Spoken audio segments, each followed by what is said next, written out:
And welcome to another walkie-talkie traveller channel video. I'm in Przemysl, Przemysl, however you want to pronounce it, whichever side of the border you happen to be on in this part of the world, or depending on how good your teeth are and whether you lisp or not. Can be a bit tricky. But I think you know the place I'm talking about, a city close to the border with Ukraine, down in the far southeastern corner of Poland.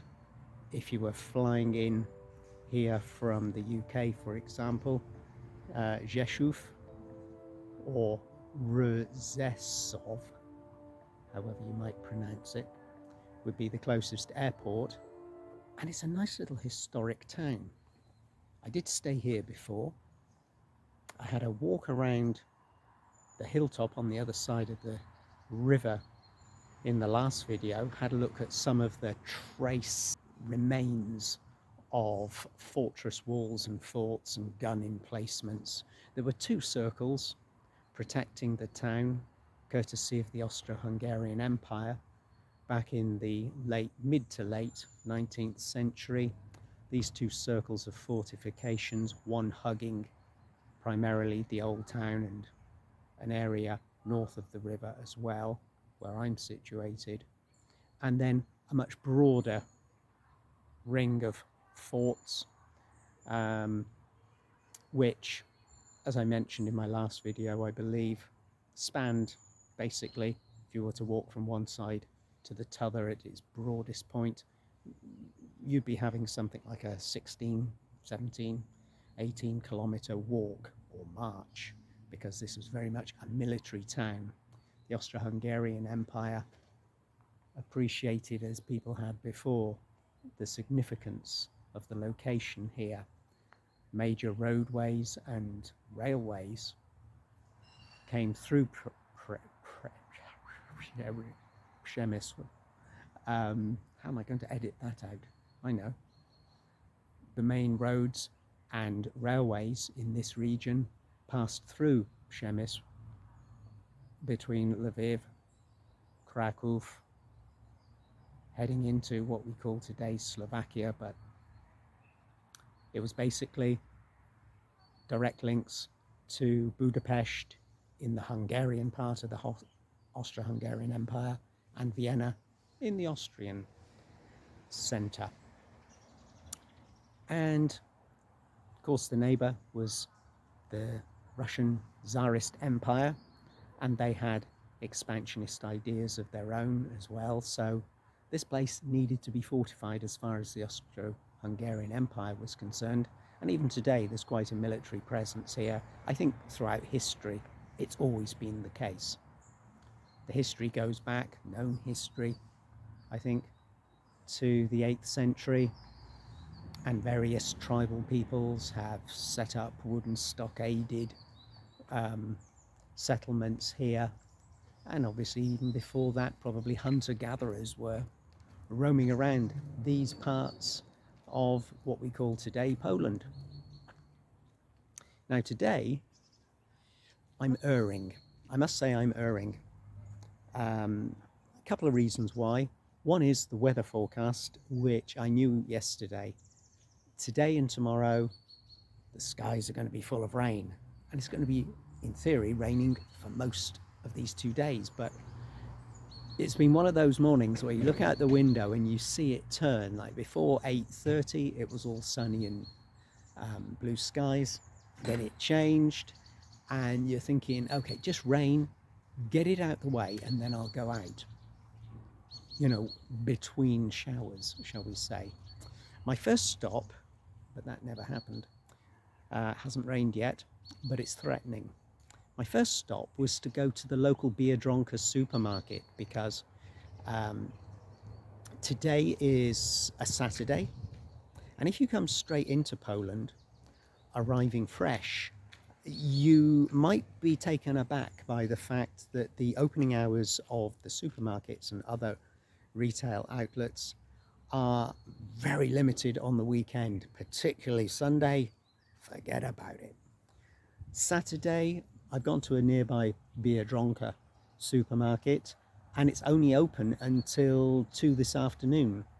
So I knew I needed to go there because A, loads of people would be there for their weekend shop, and B, things might run out through the morning, you know. So I went there. There was a little bit of a queue, admittedly, quite a bit of a queue. But luckily they didn't just have one checkout open. Very busy. I decided to go there rather than the Carrefour. I had that experience the day before, and it was, or 2 days ago, and it was okay. But certain things that I wanted had pretty much run out just on a weekday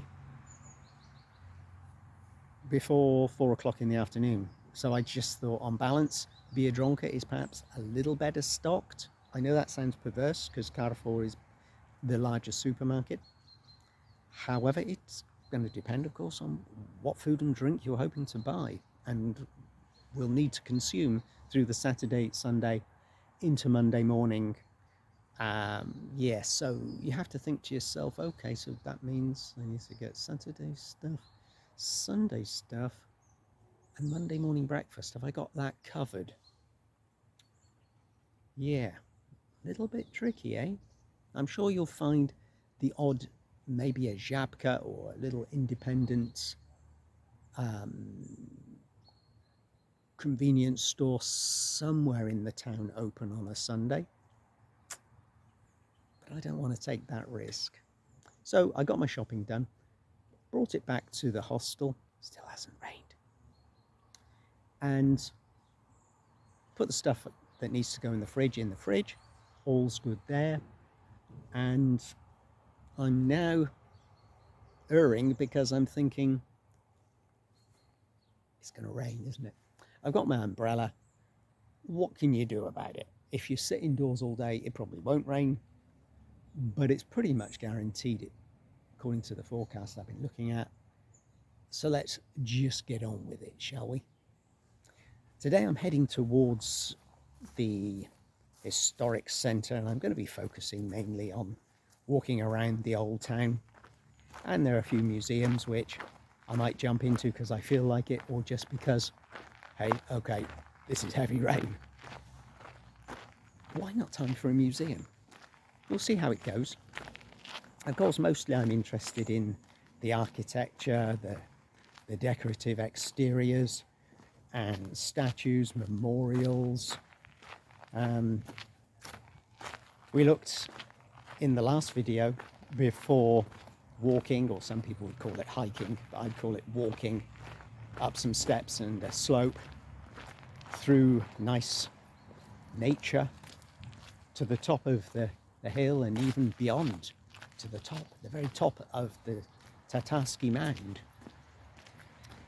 or as I've since learned, Przemysl Mound, as some people call it, or Przemysław's Mound, because the town is supposed to be named after a character from history called Przemysław, and that big mound, which some legend has it houses the burial tomb of a Tatar ruler.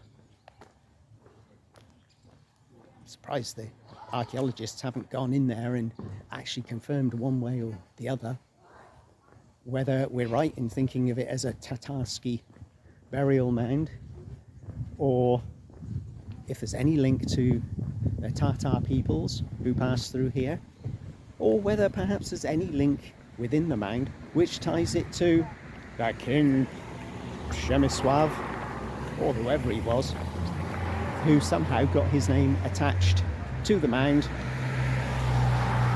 and has this city named after him. Right, I think next stop, Przemysl, Old Town.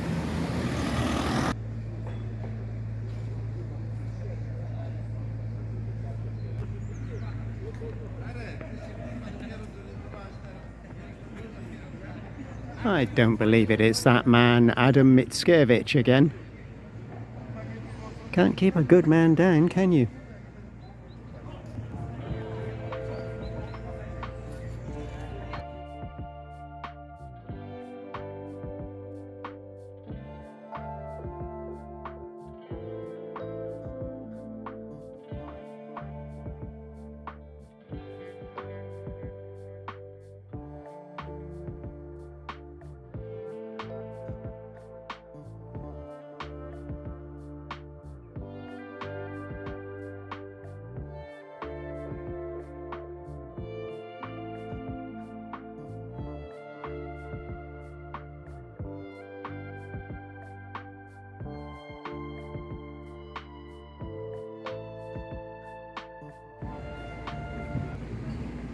Always tricky on a Saturday, even if it doesn't look as though there's a huge number of tourists around. You can still find yourself having to work around them.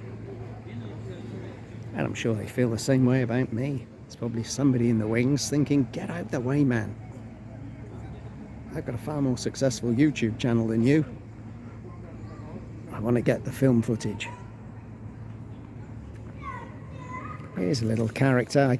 I can never remember. He pops up in all sorts of things. I think he's some kind of cartoon initially. Is it Schweik or something? Some name like that. I've seen him in Czech Republic and I've seen him in Poland. He was a soldier, or was he? You tell me the history of the man. Pop your comments down in the space below the video. Oh, here we go, Schweiker. As a consequence of all the hopping around, trying to dodge people, trying to not get in their way, trying not to make them feel uncomfortable because I'm filming, I'm back here now because the group have moved on. I'm not going to climb aboard the horse. Not sure why they wanted to. The castle is up and over there, but was this the king's own personal post office back in the day?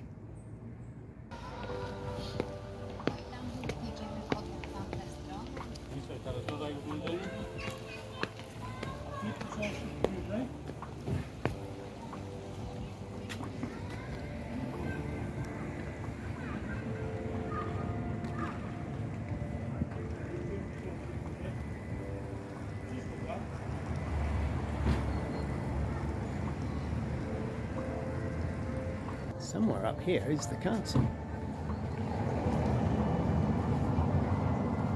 We've had about 2 minutes of rain. Being incredibly lucky.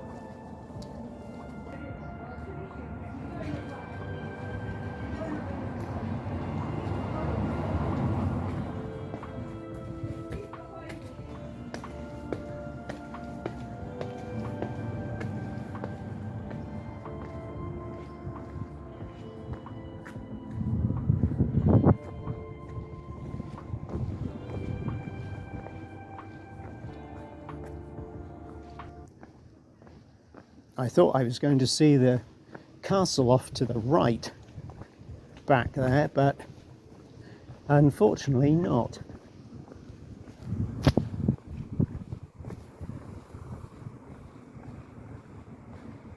And now I'm faced with the huge walls of the church, which, yeah, this is going to be tricky to photograph or to film because it's so straight up. But maybe if I step back far enough, I'll be fortunate. I think I still need to step back a bit. Yep, that's pretty much as good as it gets, I think.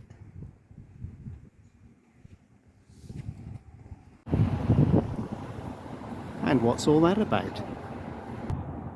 A religious leader or bishop or even pope defying a king? Or is he anointing him? 1389 to 1425. You fill in the blanks. Well, that's a good sign. Quite literally. Ulica Zamkowa, so Castle Street.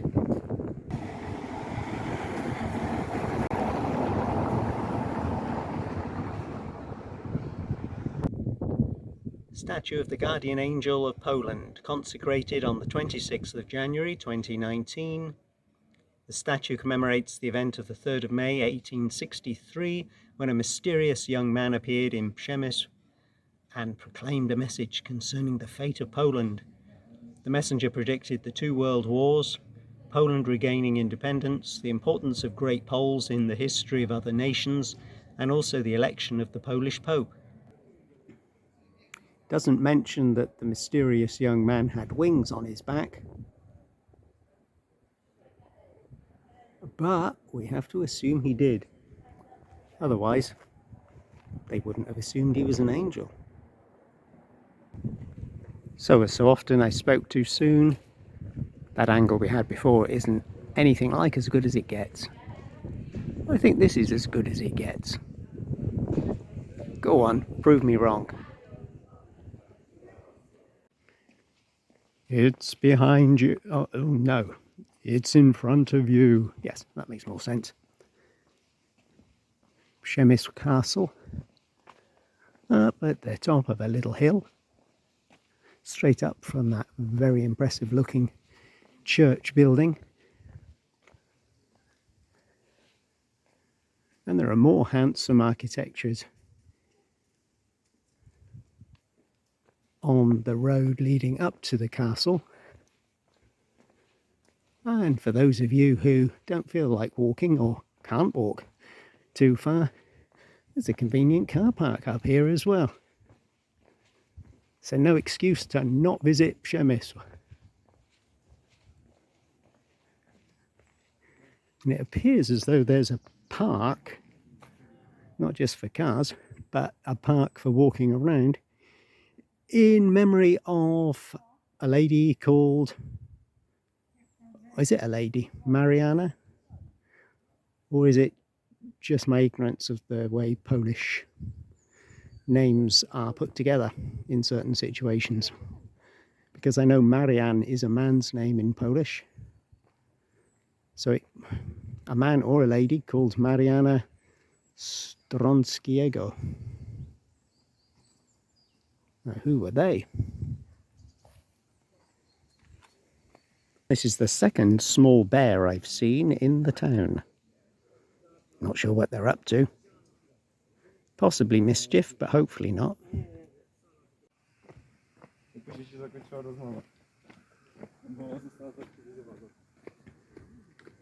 Clearly a popular spot for tourists to come and browse and roam and meander. And the hill isn't too steep, fortunately.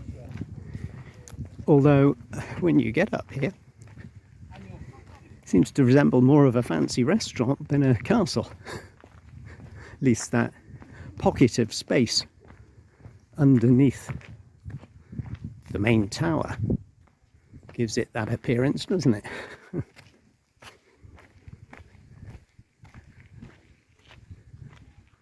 I'm just wondering whether this castle has not been a castle for so long that it's taken on the form of something very different, because, not just because of the presence of that restaurant.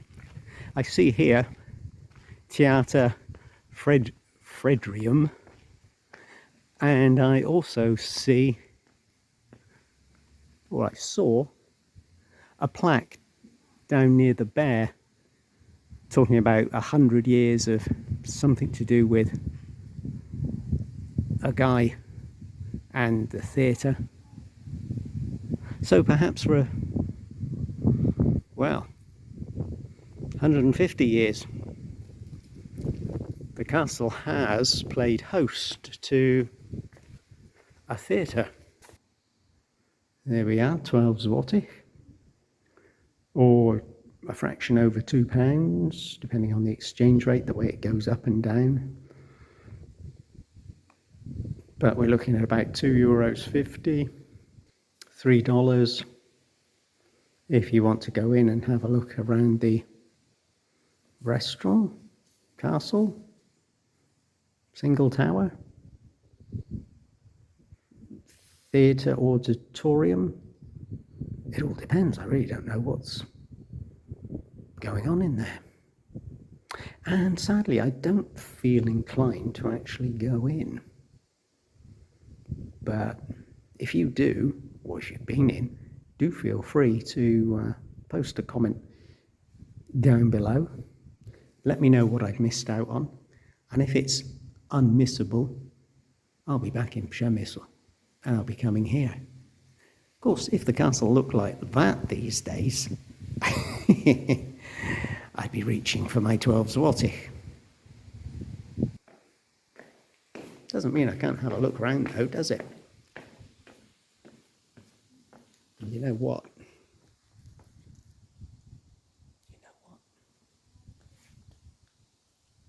This channel is all about enjoying free stuff, isn't it, after all? So, why not?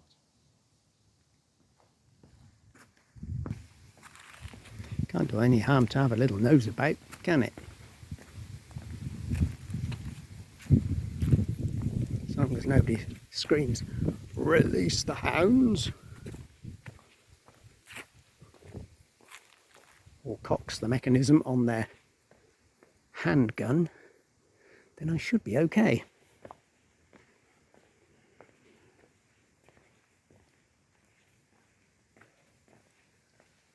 Ooh, we've got another tower remaining over there, so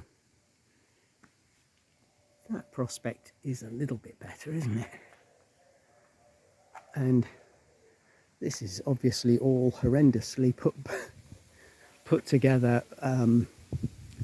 Yeah, it looks like something from a, I was going to say garden centre, but yeah. Far away, looks okay. Up close and personal, don't get up close. Otherwise, you're going to be disappointed. Let's have a look at Marianne's garden.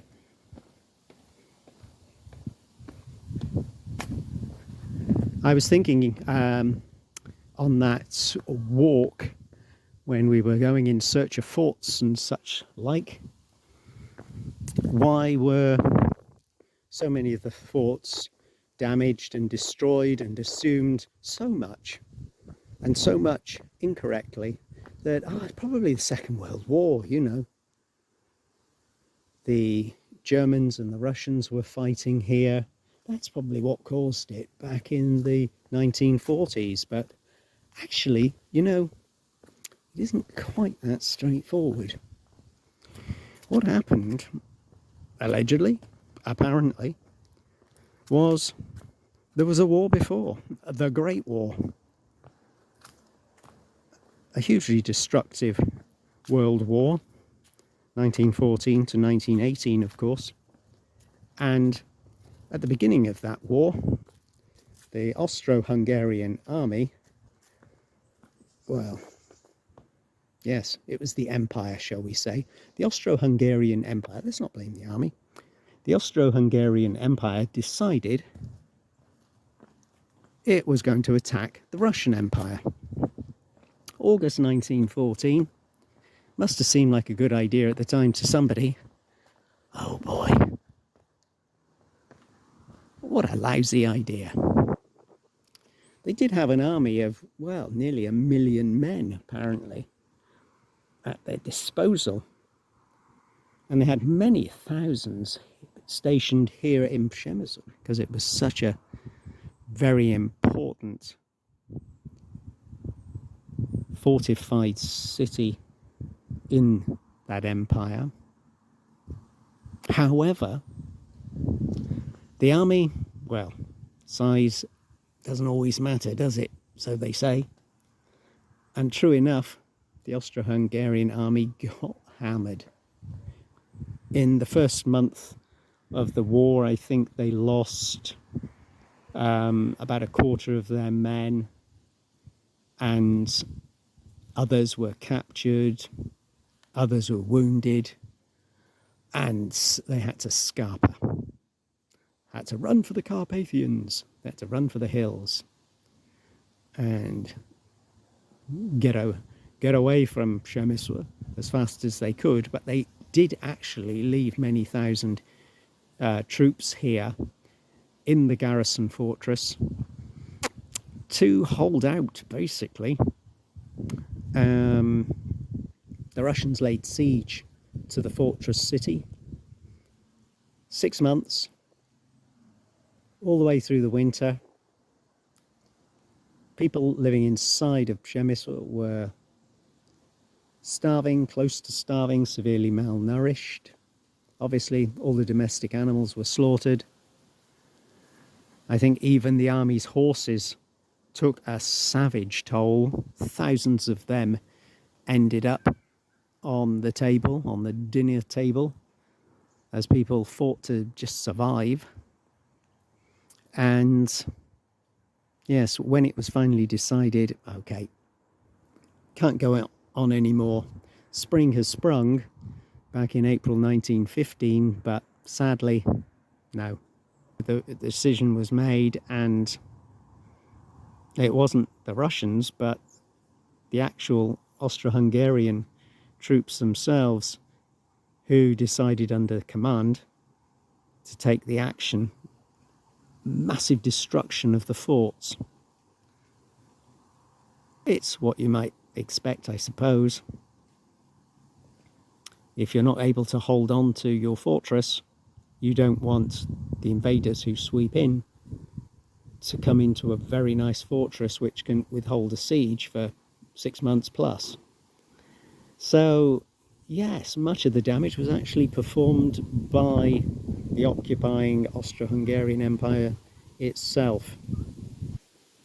What might be interesting, if you've got a bicycle at your disposal, if you're so inclined, and as I mentioned in the previous video I made, you might fancy, as a war historian, amateur war historian, someone just has a strong interest in that sort of thing, to take yourself on some kind of a holiday. And right here in Przemysl, you could have quite a time of it, I think, riding around the route of the outer fortress perimeter, seeing what is left of those destroyed forts and what's been reconstructed, and perhaps what didn't get blown up. And there may be some very interesting notice boards which detail a whole lot more than just the average book you might pick up or leaflet on the history of the area. Just a thought, if that suits you. It would suit you perhaps if you had your own car as well. Aren't these nice litter bins? I think so. And there's a big stone over here, and I wonder what it's about. Will I be able to decipher its meaning and its importance? Let's have a closer look. Got a feeling I'm going to walk away none the wiser, but you never know.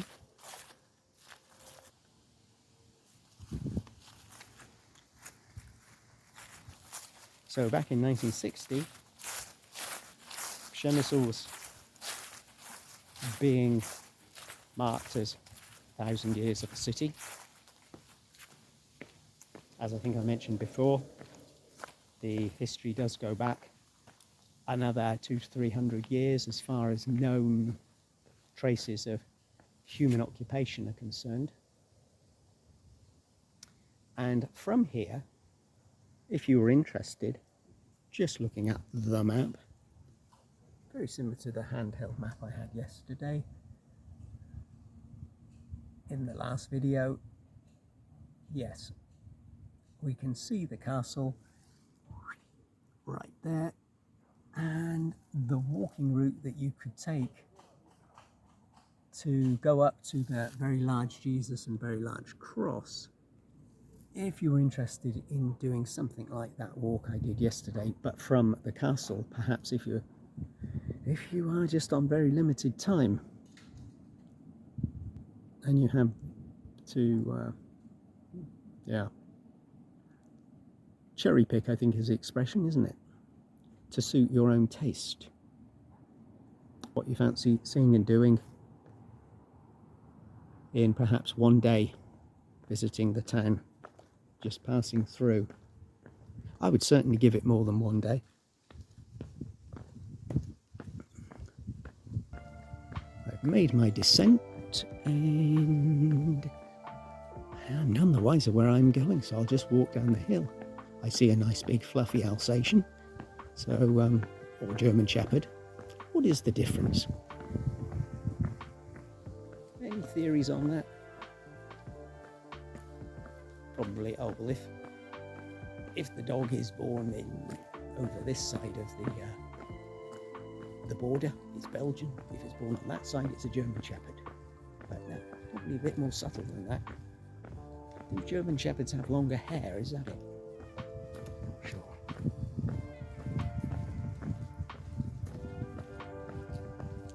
Either way, very nice looking dog.